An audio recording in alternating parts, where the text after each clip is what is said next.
Hey, it's Jang here from ultimaterc.com. I'm about to start my build of the Great Planes Yak 55 EP 3D ARF. It's a mouthful if you're not used to airplanes. And as I already explained at great length in the first video that I did about this plane, where I was kind of showing the parts coming out of the box, I don't know much about airplanes either. Matter of fact, I know very, very little.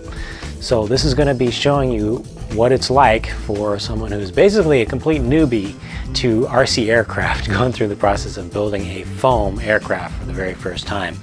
I'm not going to have a whole bunch of fancy tips with a lot of experience behind them because I'm just that new. If you are an experienced flyer, you're probably going to get absolutely nothing out of this video other than possibly some entertainment in the sense of just laughing at how dumb I am at some of this stuff. But regardless, I wanted to share with the community just the experience of someone who is a newbie, just getting into it for the first time, seeing what it's like, and just showing kind of the learning process as it goes along. So let me go ahead and get started on this thing. Okay, so the first two steps, which were very critical for me, were getting ready the workspace and reading the manual. I read the manual through a couple times cover to cover just to get used to their style and to make sure that I would be ready for some things when they were coming. And then just getting the workspace ready included not only clearing some desk room out, but also getting some tools ready, adhesives. I got several different types of tape for different things. I got epoxy, a couple different thicknesses of foam safe CA, some kicker, the foam safe CA accelerator.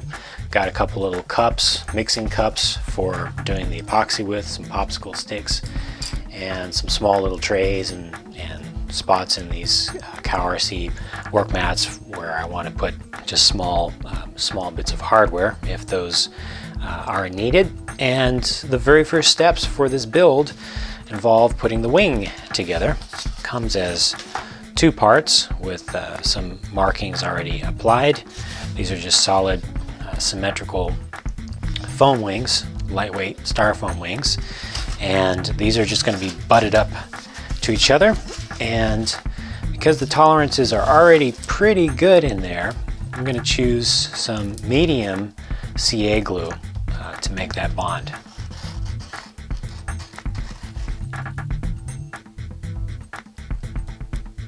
Just applying some pressure. I'm just going to let that sit for a little bit until it tacks up nicely. Okay, so there we go, a nice wing that's all glued together. However, you'll notice that the lighting is a little bit different now, and that's because it's a different time of day right now. And that's because this is a take two already, and that's because I made a mistake already, a big mistake. It turns out the CA glue that I had purchased just for this project from a online store that specializes in materials for foam based airplanes, that was not foam safe CA. Yeah. Stupid me, right? Yeah, totally my mistake. I just made way too many assumptions along the way. Bought something from a place that I thought only sold stuff for foam construction. Turns out I was wrong.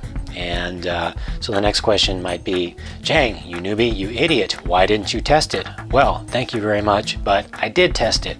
However, being the newbie idiot that I am, I tested it in an inconspicuous place on a piece of material that was made from the same exact foam that I was going to be using the CA glue on. I tested it back here underneath the fuselage, where if it caused some damage, it wouldn't have really hurt anything.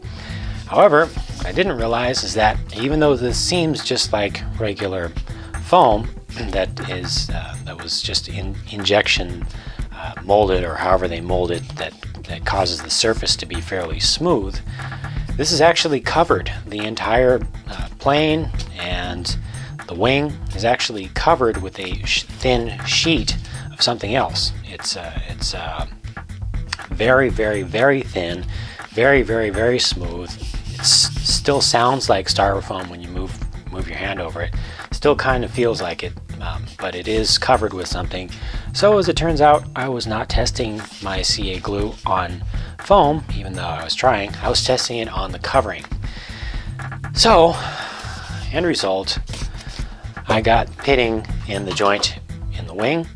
So I zapped that with some accelerator, got it to stop, waited a while longer, and finally the melted foam dried up. And then I just used some epoxy with a little bit of filler in there, filled it up, no problem, got a nice joint. It's nice and stiff now. Lessons learned. And I also did go and pick up some actual foam safe CA, which I did test again on the same material, but on a spot that was not covered. Made sure that it wasn't covered this time, and it did just fine. So back on track. Just completed step one. It's now time, even though this is a very strong bond, and these wings, I do not think they're going to come apart, and they're very rigid, and the plane itself doesn't weigh very much. This kit is so nice that they do include a carbon fiber stiffener rod that's going to go inside of the wing, and on top of that, after the stiffener rod goes in, they have these little pieces, these little strips of foam that are then going to go on top of that to fill the gap. So you're going to end up with the almost flush bottom side of the wing. So that said, I'm now going to go ahead and use my foam safe CA, verified doubly, triply, and run a very small little bead down the bottom of there, place the rod in, and then I'm going to put a little bit more along the sides, just dab it in alternating spots across the way, so I get a little bit of adhesion to the sides also. Don't want to overdo it with the glue, since it's already bonding pretty nicely.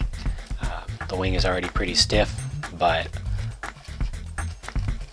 I figure this is only going to be done once, so I'll try to get some decent adhesion on all sides. Okay, and there's that. I've got the little foam inserts in there now. They fit in quite nicely. It's not completely flush, but that's according to the manual, that's correct. They want you to mostly glue the inserts to the stiffening rod itself. So I now have a wing. I'm not worried about the color of the epoxy that came through there, because that's all going to be covered up by the fuselage. The next thing I'm going to move on to will be, according to the instructions, the elevators. For these steps, they want to use epoxy. I'm mixing some of that up. So here we've got a control arm that gets actually glued in, or glued into place, flat side first. Got to make sure that that's oriented correctly, and this is all using epoxy. Just want to make sure that the horn is lined up properly before the epoxy starts to harden up. And this is going to be for one side. They don't have you do the second side until you actually start to mount it up to the fuselage. Now, alignment is always going to be an important thing with any type of RC, whether you're dealing with cars and trucks, where you got to deal with the alignment of the wheels and tires, or you're dealing with boats, where you've got alignment of the props, rudders, any stabilizing fins. And then in aircraft, I have to believe that alignment is more important than anywhere else, because only aircraft move in all directions, literally all possible directions, in all possible ways. There's so many different axes on which a misaligned aircraft can potentially rotate. Therefore, it's very important that you do as good of a job as possible in lining up things like control surfaces and your motor mount and your wings.